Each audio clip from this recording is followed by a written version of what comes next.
Graça e paz aos amados irmãos e amigos nessa noite. A todos que estão aqui, meu boa noite. Aqueles que eu pude cumprimentar, aqueles que não houve a possibilidade. Que Deus o abençoe, que você se sinta bem em nosso meio e que possa voltar mais vezes, estar conosco para juntos estarmos adorando esse Deus maravilhoso. Esse que nós acabamos de cantar, essas melodias, e que nós possamos com o nosso dia a dia, com a nossa vida, expressar realmente toda a nossa gratidão, todo o nosso louvor por aquele que nos amou, aquele que nos criou, aquele que tem nos sustentado e suprido cada uma de nossas necessidades. Nós vamos abrir as nossas Bíblias para o texto que está em João, capítulo 13, o versículo 34. Então você pode abrir lá, o texto que está em João, capítulo 13, o verso 34. Nós estamos falando sobre comunhão. Então, durante esses meses, até o mês de novembro, nós vamos tratar sobre o tema comunhão, celebrando a comunhão. Hoje falamos sobre mutualidade e o que significa mutualidade, que fala sobre um estilo de vida, sobre a questão dos mandamentos recíprocos, e que nós então, para termos uma comunhão que agrade a Deus, nós precisamos estabelecer na nossa vida esses mandamentos recíprocos e vivê-los. A comunhão, na verdade, é uma manifestação da mutualidade, ou seja, daquilo que nós praticamos um para com o outro. Então, dizer que tem comunhão simplesmente porque senta junto, porque vê de vez em quando, isso não é comunhão, vai muito além disso. Então, comunhão diz respeito, em primeiro lugar, a amar uns aos outros. E esse é o primeiro mandamento que nós temos, dentre muitos outros, na palavra de Deus, que são chamados mandamentos recíprocos, sempre dizendo uns aos outros. O amor é o primeiro e o principal, e os demais são manifestação desse primeiro mandamento. E nós temos, na verdade, 25 mandamentos para estudar. Então, durante os próximos 25 domingos, cada domingo nós vamos estudar um dos mandamentos recíprocos que nós temos na palavra, e o primeiro deles, então, é amar uns aos outros. Então, isso é muito importante. Falamos pela manhã sobre amor, sobre aceitação, sobre perdão, sobre serviço, sobre aconselhamento, sobre ensino. Tantas coisas que a palavra de Deus nos ensina, que são mandamentos recíprocos. Eu te ajudo, você me ajuda, porque é assim que o corpo anda, é assim que o corpo pode se manter saudável, e é assim que a verdadeira comunhão vai ser manifesta. Fora isso, nós ficamos apenas no campo da teoria e as coisas não mudam. Então nós precisamos colocar isso em prática no nosso dia a dia, e esse deve ser a nossa oração e o nosso desejo, ter esse alvo de realmente glorificar o Senhor com nossas vidas. Lá em João 13, 34, diz então aí: um novo mandamento vos dou, que vos ameis uns aos outros. De que forma? De que maneira? Como eu vos amei a vós. Quem está falando isso? Quem? Jesus. Que também vós, uns aos outros, vos ameis. Então, esse é o primeiro mandamento que nós temos na palavra de Deus. Que vos ameis uns aos outros. Pouco antes de ser preso, julgado e depois morto, Jesus ele passou a sua última noite com os seus discípulos. E ele aproveitou essa última noite que ele passou com os discípulos para compartilhar com eles, para instruí-los, para consolá-los, para preveni-los sobre muitas coisas que viriam logo adiante. E sabendo que ele dispunha de pouco tempo para estar com seus discípulos, para estar aqui nessa terra, sabendo que em pouco tempo ele iria para os céus e os deixaria aqui, Jesus então contou alguns fatos para os discípulos que eram muito importantes para a caminhada e a vida cristã de cada um deles. Ele falou, por exemplo, sobre o significado da morte. Ele falou sobre a vinda do Espírito Santo. Ele falou sobre a esperança da vida futura na casa do Pai. Ele falou também da missão que eles deveriam cumprir, lá em Mateus capítulo 20, falando sobre a grande comissão. E ele deixou, dentre todas essas lições, um mandamento derradeiro. Suas últimas palavras com seus discípulos: vocês devem se amar, amarem-se uns aos outros. Esta ordem do Mestre, refletida em quase todos os livros, então, do Novo Testamento, amados, é fundamental para a vida cristã. Serve de base para todos os demais mandamentos, como nós já falamos, e nós vamos, então, estudá-lo primeiro. Jesus, ele atribui a maior importância a esse mandamento. E ele afirma que a obediência a esse mandamento faria com que o seu nome e a sua mensagem fosse conhecida e manifesta em toda a terra. Seria essa forma de um mundo conhecer. No versículo 35, veja o que ele diz: nisto todas as pessoas, em todos os lugares, conhecerão que vocês são meus discípulos, se vocês, ou se vos amardes uns aos outros. Para que a mensagem do Senhor pudesse ter um alcance em toda a terra, isso precisaria ser vivenciado por aqueles discípulos, que fariam outros discípulos, que fariam outros, e assim por diante. E as pessoas conheceriam a mensagem, o amor de Jesus, através dos seus discípulos, através daqueles que viriam após ele. É isso que ele diz e deixa na sua palavra. O apóstolo João, então, dá esse grande mandamento para nós, dá esse mandamento e mostrando essa grande importância que nós precisamos amar uns aos outros. E lá na primeira carta de João, capítulo 4, versículo 20, ele deixa uma informação também muito importante para nós, se você quiser, abra lá, porque ele diz o seguinte: se você disser, eu amo a Deus, mas odiar a seu irmão, ele diz que você é o quê? Mentiroso. E quem é o pai da mentira? Então a mentira não faz parte da vida cristã. A mentira não pode fazer parte da vida do servo de Deus, em hipótese alguma. Essa conversa fiada de mentirinha branca, mentirinha assim, para poder... Isso é conversa fiada. Isso não é bíblico, isso é diabólico. A palavra de Deus diz que nós devemos sempre dizer a verdade, e dizer a verdade em amor. Assim nós devemos proceder. E ele deixa bem claro, então: eu amo a Deus, mas odiar a seu irmão é mentiroso, pois quem não ama seu irmão a quem vê, não pode amar a Deus a quem não vê. Então ele deixa claro essa informação para nós. Se eu estou vendo meu irmão todos os dias e não estou amando, e eu não vejo a Deus, como é que eu posso dizer que amo a Deus? Se as pessoas que eu estou vendo eu não consigo amar e não consigo praticar o amor, como é que eu posso dizer que amo a Deus? Então João deixa isso muito bem claro na sua palavra. E aqui nós aprendemos duas coisas importantes. A primeira delas, que amarmos-nos uns aos outros não é optativo. Isso não é opção, nós comentamos isso pela manhã. Algumas coisas nós repetimos porque temos outras pessoas aqui que não estiveram pela manhã.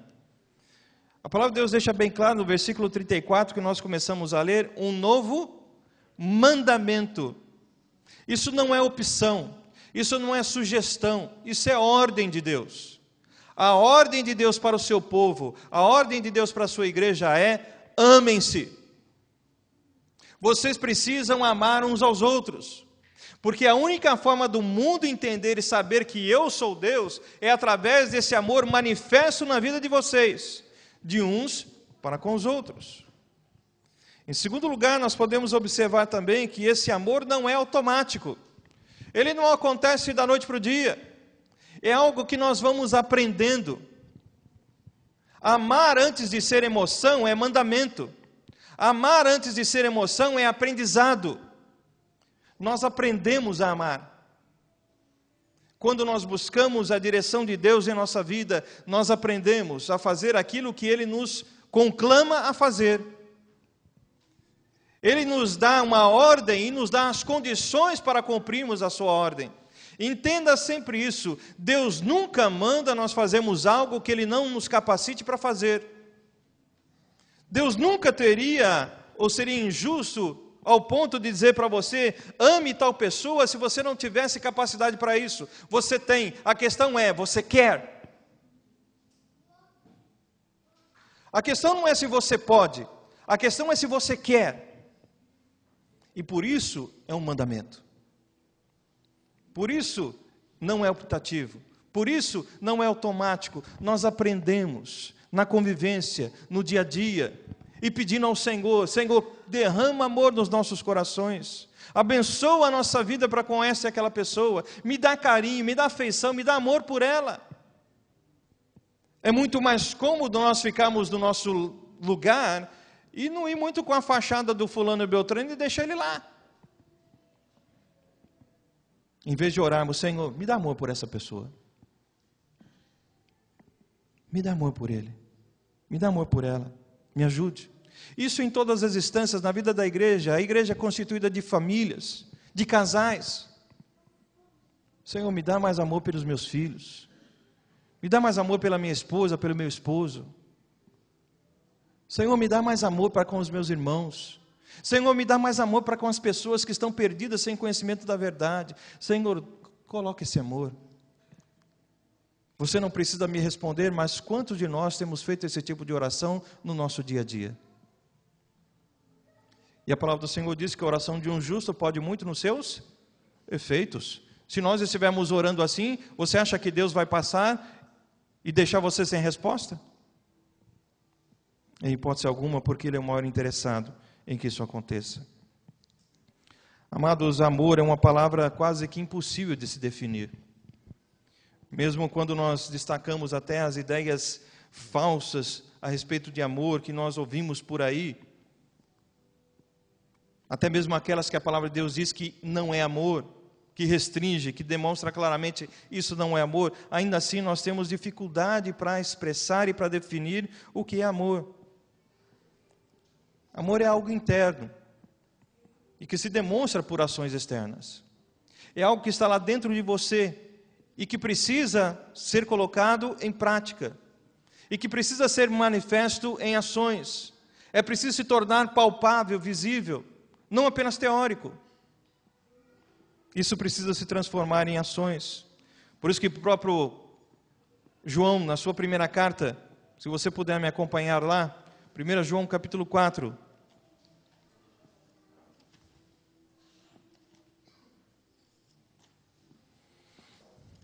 versículos 8, 9 e 10.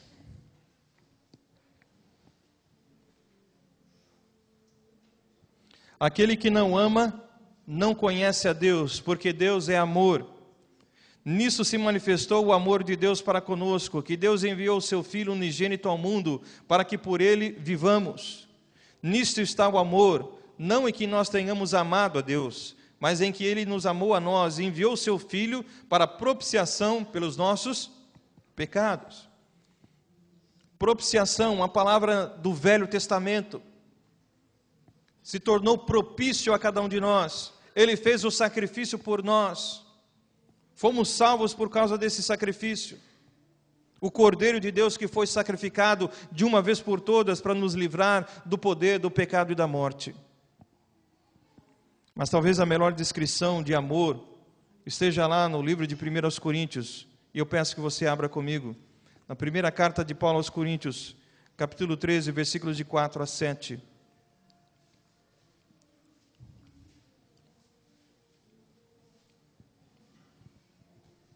Primeiros Coríntios 13,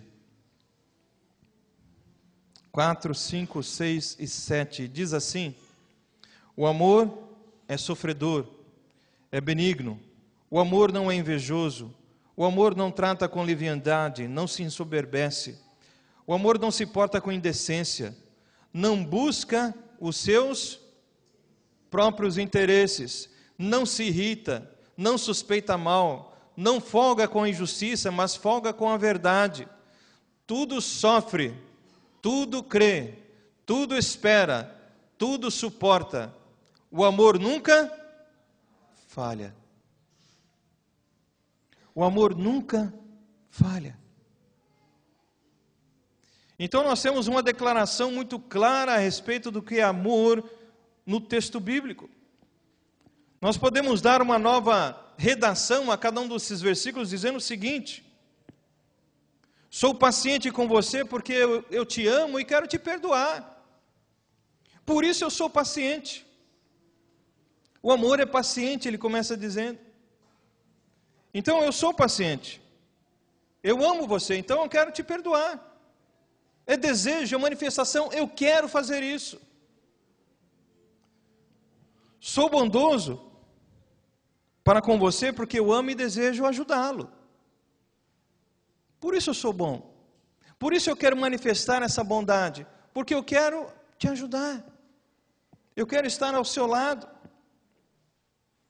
Não invejo as suas posses ou seus dons, porque eu amo e desejo que você tenha o melhor. Lembra do que nós dissemos pela manhã? Às vezes o irmão tem um dom e fica olhando para o dom do outro em vez de usar o seu. Fica com inveja do outro dom, porque o outro tem mais dons que você, ou o dom dele você acha que é melhor, e fica com inveja. Use o seu dom. E agradeça a Deus, porque o irmão tem um, tem dois, tem três, tem mais dons do que você, e pode exercê-los. Mas agradeça a Deus, louve a Deus por isso, e em todas as áreas. Nós comentamos, às vezes o irmão é abençoado, e você fica lá pensando, eu abençoei ele e eu nada, estou aqui nessa secura ainda. Agradeça a Deus porque ele foi abençoado. Não fique pensando em você porque não recebeu alguma bênção. Deus sabe os porquês e sabe a hora certa para todas as coisas. Não me vanglorio de minhas realizações porque eu amo e desejo ouvir as suas realizações. Ouvir o outro e não simplesmente falar das coisas que você gosta, das coisas que você tem como realização, mas ouça o que o outro tem para dizer. As pessoas estão carentes de pessoas que possam ouvi-los. Nós precisamos ouvir mais as pessoas, ajudá-las nesse quesito, isso é muito importante. Não sou orgulhoso porque eu amo e desejo estimá-lo antes de estimar a mim mesmo. Eu quero estimar o outro, eu quero valorizar o outro, e não ficar com essa vanglória. Não sou rude, porque eu amo e me preocupo com seus sentimentos. Isso vale, amados, para todos os relacionamentos, como nós dissemos, na vida da igreja, na vida das famílias, dos casais, pais e filhos. Eu não sou rude com você porque eu me preocupo com seus sentimentos. Eu amo. E eu estou preocupado com o que você sente, com o que você passa no seu dia a dia. Não sou interesseiro, porque eu amo e desejo atender às suas necessidades antes de atender às minhas. Não é aquela ideia só, vem a nós, né? Vem a nós. Não, estou preocupado com as suas necessidades. Isso é muito importante. Lembre-se, eu já comentei isso, e comento e falo de novo. Na vida do casal isso é importantíssimo. Ninguém deve casar para ser feliz. As pessoas devem casar para fazer o outro feliz. Mas geralmente tem ideia, não, eu quero casar porque eu quero ser feliz. Já começou errado. Case-se para fazer o outro feliz, para abençoar a vida do outro. É o interesse do outro, não é o seu interesse. E assim as coisas vão caminhar bem com toda certeza. Não me zango facilmente com você porque eu amo e desejo passar por cima das ofensas. Precisamos a cada dia termos isso na nossa mente. Mais uma vez eu repito, nós muitas vezes somos muito melindrosos com as coisas. Qualquer coisinha que alguém diga, a gente já fica de cara amarrada, com a tromba lá no chão. E já fica de cara virada, melindro, qualquer coisinha. Mas às vezes lá no trabalho, em outro lugar, porque tem que trabalhar, porque tem que receber, aguenta tudo quanto é bucha. E está lá do ladinho. Mas aqueles a quem dizemos que amamos, qualquer coisa é motivo para estarmos melindrados e nos sentimos ofendidos. É complicado isso. Às vezes há pessoas que que fica de cara amarrada, fica lá, me senti ofendido. Ofendido com o quê? Você nem sabe por que o cara estava ofendido. Qualquer coisa se sente ofendido. Milindro. Precisamos tomar cuidado com isso. Tem muito crente que devia estar no berçário. É trocando fralda e com chupeta na boca o tempo todo, porque só sabe chorar. Só chora. E o Senhor quer que nós sejamos maduros espiritualmente, que nós cresçamos, porque isso honra o nome de Deus, amém ou não? Isso honra o nome do Senhor. Crentes maduros, crentes que sabem antever as situações, têm sabedoria para lidar com cada situação, com cara amarrada, mas entendendo que o amor cobre todas essas situações. Não mantenha um registro dos seus erros, porque eu amo. E o amor cobre uma multidão de pecados. Eu não vou manter esse registro. Eu vou ignorar o registro.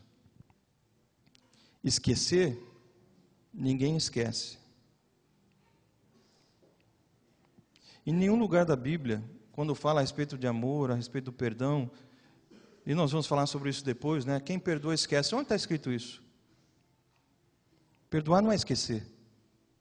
Perdoar é não mais trazer à tona o assunto. Mas você nunca vai esquecer. Será que Deus esqueceu que você é pecador?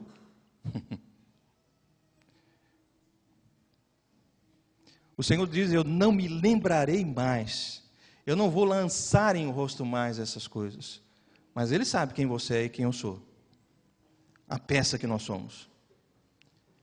Porque lá em casa também o seu marido, a sua esposa, seus filhos sabem a peça que você é, o que eu sou. Aqui é fácil ser bonitinho, arrumadinho, simpático. Quando sai da porta da rua ali, o negócio começa a complicar. E aí, que tipo de vida cristã é essa que nós estamos tendo? De amor uns para com os outros? É dessa forma que o mundo vai conhecer a Cristo? Em hipótese alguma. Então ele deixa bem claro que isso é um mandamento e que nós precisamos nos dispor a viver isso. É isso que o Senhor quer, amados, e é isso que eu quero que você guarde no seu coração. Deus, Ele vê o seu coração, Deus vê a sua disposição em querer obedecer. Abraão foi chamado amigo de Deus, sim ou não? Mas pisou na bola muitas vezes. Mentiu, fez um monte de coisa errada. Vai ver a vida de Isaac, de Jacó. Quanta coisa errada aqueles homens cometeram. Vai ver a vida de Davi. Mas eram homens que tinham no seu coração a disposição de fazer a coisa certa. Porque falhar nós falhamos. E se a gente cochila, o inimigo vem na rasteira. Se abre a guarda, ele vem e atinge. E essas pessoas abriram a guarda em algum momento das suas vidas e foram atingidas. Mas Deus conhecia o coração de cada um deles. Sim ou não? Conhecia. Davi foi chamado o quê? Homem segundo o coração de Deus. Deus conhecia o coração daquele homem. Sabia de todas as coisas que ele ia cometer. Sabia. Mas ainda assim, ele também sabia, este homem tem um coração disposto. Esse homem vai se arrepender. Esse homem vai buscar de novo os meus caminhos. Deus conhecia a disposição do coração. E Deus conhece a disposição do seu e do meu coração. Se nós estamos dispostos a acertar, Deus, misericórdia, eu errei, mas eu quero acertar. Eu vou caminhar para isso. Me perdoa. Deus conhece a disposição do seu coração. Agora, se não está nem aí para nada, aí fica difícil. Então guarde isso. Deus está olhando para o seu coração e quer ver essa disposição acertar, e Ele vai te dar todas as condições para você acertar, para que o nome dEle seja glorificado. Nós somos seres humanos. Lembre-se do que eu falei a semana passada? Paulo, o que ele deixou bem claro? O que eu não quero fazer, o erro que eu não quero cometer, esse eu estou sempre cometendo. O bem que eu quero fazer, eu não faço. E olha quem está falando sobre isso. O pecado está sempre diante de mim. Mas eu prossigo para o alvo. Aí que está a diferença. Qual é o seu alvo? Você está perseguindo o quê? Você está caminhando rumo a quê? Qual é o alvo da sua vida? Paulo, apesar das suas dificuldades e falhas, ele diz, mas eu prossigo para o alvo, que é Jesus. A carta aos Hebreus diz isso, olhando sempre para Jesus, autor e consumador da nossa fé. Jesus fala então sobre um novo mandamento. Mas será mesmo que é um novo mandamento? Lá em Deuteronômio capítulo 10, 18 e 19, ele já falava a respeito disso. Mas na verdade, a gente vê uma nova qualidade do que o Senhor está dizendo aqui. A ideia do Velho Testamento era simplesmente você não fazer algo de errado na vida de alguém. Mas ele não manifestava também, faça o certo. Por exemplo, quando você vê Paulo escrevendo aos Efésios, ele diz, aquele que roubava, não roube mais. Ponto. Não, ele continua. Agora trabalhe, e com o seu trabalho abençoe a vida de outras pessoas. É um novo mandamento. É uma nova disposição. Não é simplesmente para de roubar. Não é simplesmente para de mentir. Parou de mentir? Primeiro passo. Agora começa a falar a verdade. Parou de roubar? Primeiro passo. Agora passe a trabalhar e ajudar os outros. Então o Velho Testamento ele ia até uma parte. Mas agora o Senhor está indo além. Por isso que nos seus ensinamentos, se alguém tocar na sua face, vira também a outra. Se pedir a túnica, dá a capa. Se pedir para andar uma milha, anda 2. Vai além. Por isso é um novo mandamento. Ele é mais completo do que aquele mandamento do Antigo Testamento. E nós estamos nessa vivência do novo. É um padrão novo e muito mais elevado. Esse padrão que o Senhor estabelece. Porque ele diz no texto que nós lemos em João, assim como eu vos amei. O padrão é elevado, é alto. Você já imaginou como Jesus te ama? Como Jesus te amou? Ele está dizendo, da mesma forma você deve amar os irmãos. É do mesmo jeitinho que eu te amei. Isso é padrão elevado, sim ou não? Elevado. Não é qualquer padrão, não é qualquer coisa. Assim como, esse é o desejo de Deus. Nós devemos procurar ativamente oportunidades de fazer o bem a outras pessoas, bem aos outros, especialmente a palavra de Deus diz aos domésticos da fé. Precisamos tomar iniciativas para fazer isso. E por isso o Senhor deixa bem claro na sua palavra que Ele fez tudo por nós. E tudo aquilo que Ele exige e pede a nós, Ele já fez primeiro. E isso Ele deixa também bem claro na sua palavra para nós. Jesus, lá em Filipenses, tornou-se servo. Diz que Ele foi obediente até a morte de cruz. Se tornou servo. Ele pede para você ser servo? Sim ou não? Mas Ele foi primeiro. Ele sabe o que é servir. Eu não vim para ser servido, Jesus diz, eu vim para ser servo. Eu vim para servir e para dar a minha vida em resgate de muitos. Mas muitas vezes nós estamos querendo ser servidos, mas ser servo não. Isso hoje num contexto geral, as pessoas querem uma igreja onde ele possa se sentir bem e ser servido. Trabalhar, esquece, eu já trabalho a semana inteira. Eu já tenho tanta coisa para fazer, ainda vou servir a Deus. Mas quem quer viver a vida cristã tem que entender que precisa servir e não ser servido. Porque Jesus deu exemplo, porque Ele fez assim conosco, e se nós aqui estamos hoje é por causa do serviço dEle. Que Ele diz lá em Isaías 53, que Ele olhou para tudo que Ele fez, Ele disse, eu estou satisfeito com o que eu fiz, porque o meu trabalho foi consumado, e eu fiz bem feito esse trabalho. E Ele fez um trabalho bem feito, sim ou não? Um trabalho bem feito. Jesus deixa bem claro que Ele deu-se a si mesmo por nós, a fim de nos redimir de toda iniquidade. Isso está lá em Tito, capítulo 2, versículo 14. Depois você pode ler essas passagens. Jesus levou em seu corpo os nossos pecados sobre o madeiro. Primeira carta de Pedro e Romanos deixa isso bem claro. Lá na cruz, Ele levou todos os nossos pecados recaíram sobre Jesus lá na cruz. Por isso, aquele tempo, 3 horas de trevas sobre toda a terra. O pecado da humanidade caiu sobre os ombros de Jesus. E Ele estava só naquele momento. Nem o Pai estava com Ele. Senhor, Senhor, por que me abandonaste? Porque Deus não pode conviver com o pecado. E o pecado da humanidade toda estava sobre Jesus. Jesus deu a própria vida por nós, João 10:11. Ele, como sumo pastor das ovelhas, fez um sacrifício perfeito.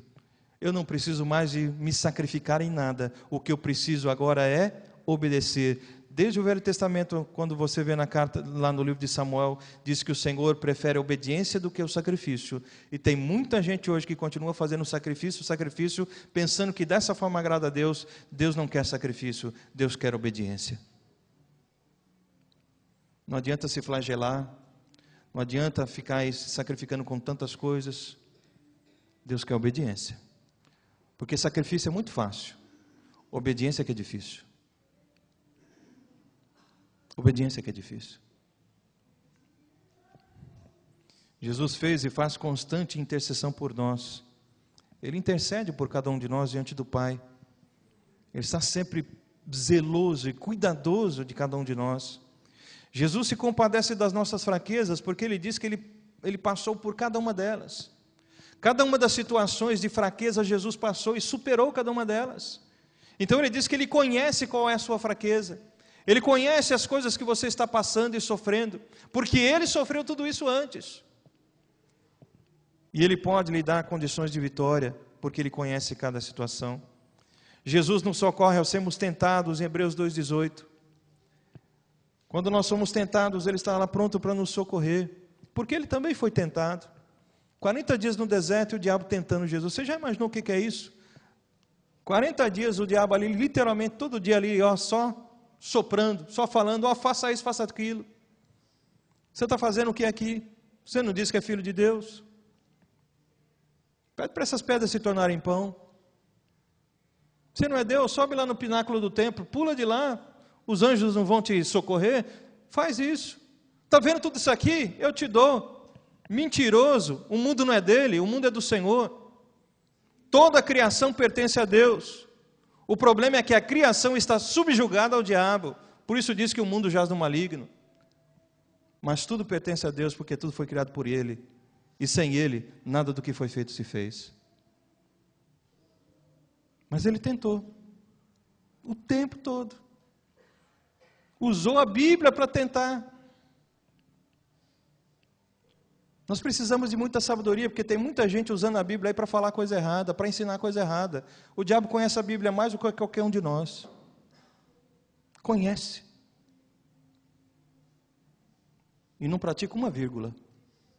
E não tem condições para isso. E muitas pessoas estão caminhando da mesma forma. É esse o seu trabalho, o seu desejo, desencaminhar as pessoas. Jesus exerce paciência para com os nossos pecados. Ele diz que Ele é paciente, Ele não quer que ninguém se perca, mas que todos cheguem ao arrependimento. Esse é o desejo do Senhor. Por isso Ele diz lá, Ele tem paciência, Ele é longânimo, diz, para convosco. E Deus tem paciência com a gente, irmãos. Sim ou não? Misericórdia, por muito menos eu já fiz muita bobagem. Deus é paciente, amados. Mas cuidado, que a paciência dele chega um momento em que a justiça dele precisa ser executada.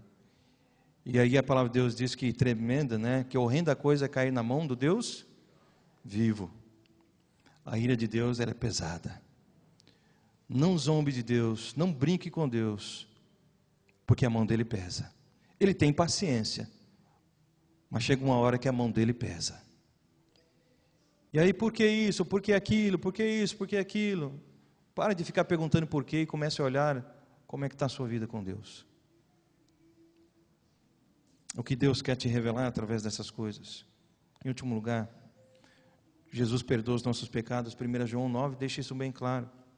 Sim ou não? Se confessarmos os nossos pecados, Ele é fiel e justo para nos perdoar o pecado e nos purificar de toda a injustiça. Mas nós precisamos confessar. Precisamos admitir que nós estamos errados. Já disse e repito, confissão significa: Senhor, o Senhor está certo, eu estou errado. Isso é confissão. Isso é confissão. Deus está sempre certo. Nós é que estamos sempre errados. Só podemos fazer tudo isso, amados, vivermos dessa forma como Jesus viveu, amarmos uns aos outros, só pelo poder do Espírito Santo. Não há como viver essas coisas se não for pelo poder do Espírito Santo de Deus. Eu preciso permitir que o Espírito Santo de Deus controle a minha vida e o meu ser. Os meus pensamentos, as minhas atitudes, Ele precisa controlar, Ele precisa ter esse acesso à sua e à minha vida em todas as áreas. Só assim nós podemos viver essas coisas. Não há outra forma, não há outra possibilidade. Aí então nós vamos obedecer a tudo aquilo que Deus tem para nós preparado e poderemos então cumprir o seu desejo e a sua vontade nas nossas vidas. O Espírito de Deus vai nos dando todas as condições para podermos praticar aquilo que é necessário por amor ao outro. Por exemplo, Paulo escrevendo aos 1 Coríntios, ele diz o seguinte, no capítulo 8, versículo 13: por quê? Ou pelo que? Se o manjar escandalizar a meu irmão, nunca mais comerei carne, para que o meu irmão não se escandalize. Preocupação com o outro. Estou escandalizando ele? Não vou fazer isso nunca mais, porque eu não quero escandalizar. Eu o amo tanto, que eu não quero que ele fique escandalizado.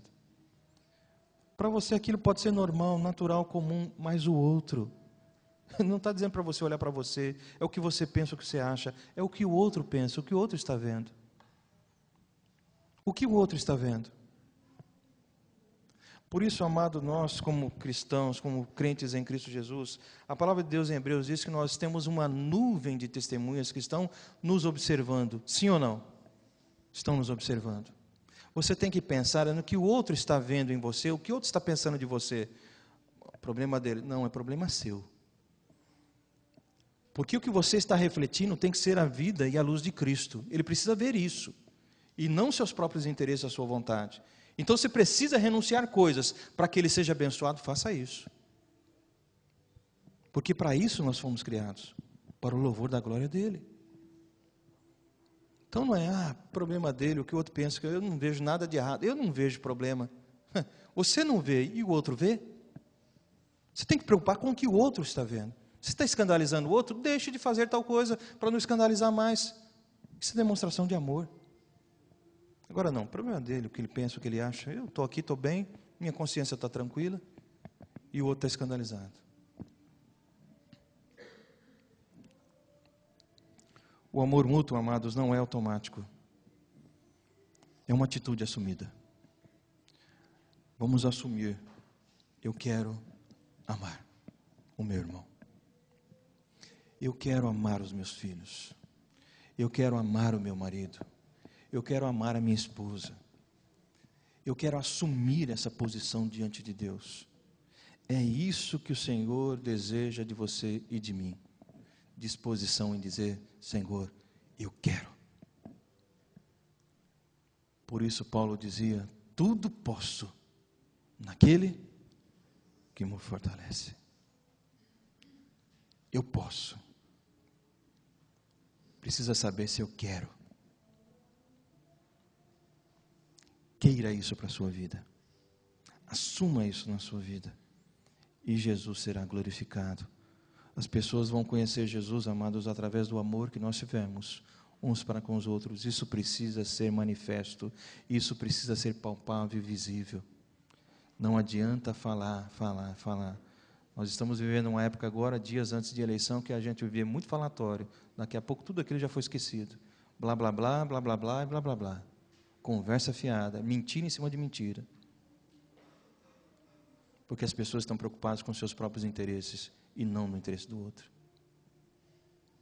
Nós não podemos tocar nessa mesma banda. Não podemos fazer a mesma coisa. Nós precisamos ter uma atitude diferente, por amor a Jesus Cristo. Não por constrangimento, não por medo, mas por amor. Por vontade de fazer aquilo que é o desejo de Deus na nossa vida. Encerro. Você abrindo comigo a sua Bíblia em 1 Tessalonicenses, capítulo 3,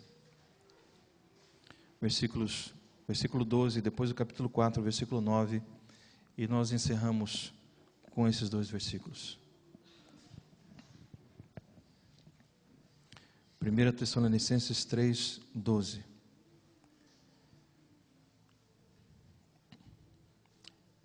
Esse é o desejo do Senhor para a sua vida, para a minha vida.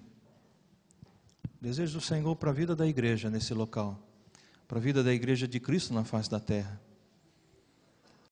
E o Senhor vos aumente e faça abundar em amor uns para com os outros e para com todos, como também abundamos para convosco. Esse é o desejo de Deus. Esse deve ser o nosso desejo. Aumente, faça abundar, faça crescer cada vez mais esse amor. Capítulo 4, versículo 9. Quanto, porém, ao amor fraternal, não necessitais de que vos escreva, visto que vós mesmos estáis instruídos por Deus, que vos ameis uns aos outros. Nós já fomos instruídos por Deus, sim ou não? Nós temos que viver agora. Já fomos instruídos. E agora é preciso viver isso. É a única maneira, é a única forma. Já fomos instruídos. Precisamos praticar. E ele diz, de Deus mesmo recebemos essa instrução. Que esse seja o nosso alvo, o nosso propósito, dia a dia. Amar a Deus, amar os irmãos, amar o povo de Deus. Amém? Vamos nos colocar em pé e vamos orar. Depois a equipe de louvor já pode chegar. E nós vamos encerrar o culto com mais um cântico.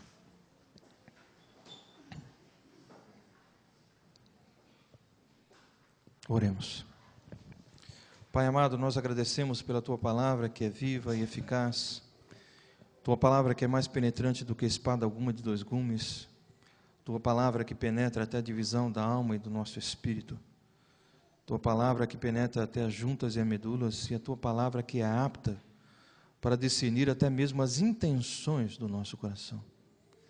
Onde ninguém pode ver, onde ninguém pode chegar, a Tua palavra chega.